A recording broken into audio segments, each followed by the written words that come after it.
Fixed deposits இன்னைக்கும் இந்தியால நெறைய பேரு ரொம்ப நம்பி முதலீடு செய்ற ஒரு இன்வெஸ்ட்மென்ட் ப்ராடக்ட் தான். என்னதான் நம்ம மியூச்சுவல் ஃபண்ட்ஸ், கோல்டு, ஸ்டாக்ஸ் அப்படின்னு பேசினாலும் கூட நெறைய பேருக்கு ரொம்ப ட்ரஸ்டபிளான இன்வெஸ்ட்மென்ட்னா அது ஃபிக்ஸட் டெபாசிட் அப்படின்னு நினைக்கிறாங்க.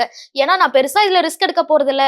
அதே மாதிரி என் பணமும் சும்மா இருக்க போறதில்ல. ஒரு 6% 6.5% எனக்கு அதுல இருந்து ரிட்டர்ன்ஸோ கிடைக்க போகுது. அப்படி இருக்கும்போது நான் ரிஸ்கே எடுக்காம ஒரு மினிமலான அமௌண்டா இருந்தாலும் எனக்கு அதுல ஒரு இன்ட்ரெஸ்ட் கிடைச்சிட்டு இருக்கும் அப்படின்னு நெறைய பேரு நெறைய கோல்ஸ்க்காக ஃபிக்ஸட் டெபாசிட்டை இன்னும் டிபெண்ட் பண்ணியிருக்காங்க.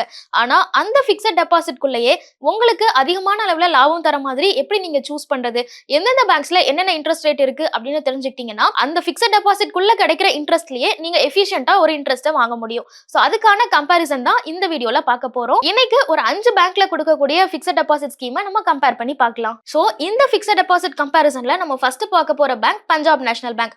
பஞ்சாப் நேஷனல் பேங்க்ல என்னென்ன டைம் ஃப்ரேம்க்கு என்னென்ன இன்ட்ரெஸ்ட் ரேட் கொடுக்குறாங்க அப்படின்னு பார்த்தோம்னா, ஒரு வருஷத்துக்கான ஃபிக்ஸட் டெபாசிட் நீங்க போடுறீங்க அப்படின்னா 6.25% வட்டி தராங்க. இதுவே 3 வருஷத்துக்கு போடுறீங்க அப்படின்னா 6.30% போடுறாங்க. இதுவே நீங்க 5 வருஷத்துக்கு போடுறீங்க அப்படின்னா 6.10%, 10 வருஷத்துக்கு போடுறீங்க அப்படின்னா 6% வட்டி தராங்க.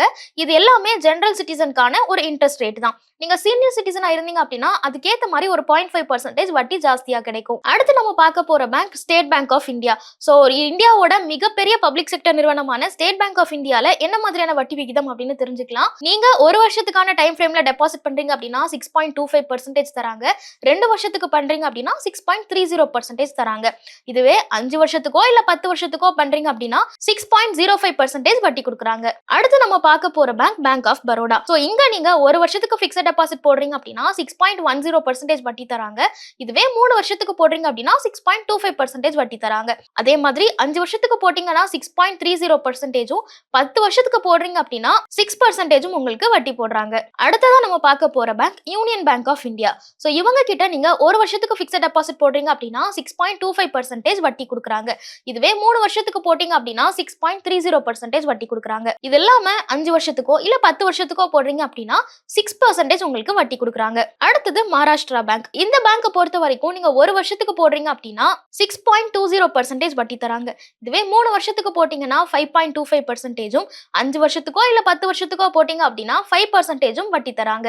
சோ இப்போ நம்ம பார்த்த 5 பேங்க்ஸ்லயுமே ஒவ்வொரு டைம் ஃப்ரேம்க்கு ஏத்த மாதிரி ஒரு இன்ட்ரெஸ்ட் ரேட் கொடுக்குறாங்க. நம்ம முன்னாடியே சொன்னதுதான், இந்த எல்லா பேங்க்ஸ்லயுமே இது ஜெனரல் சிட்டிசனுக்கான ஒரு இன்ட்ரெஸ்ட் ரேட். இதுவே நீங்க சீனியர் சிட்டிசனா இருந்தீங்க அப்படின்னா 0.5% வரைக்கும் அதிகமா கிடைக்கும்.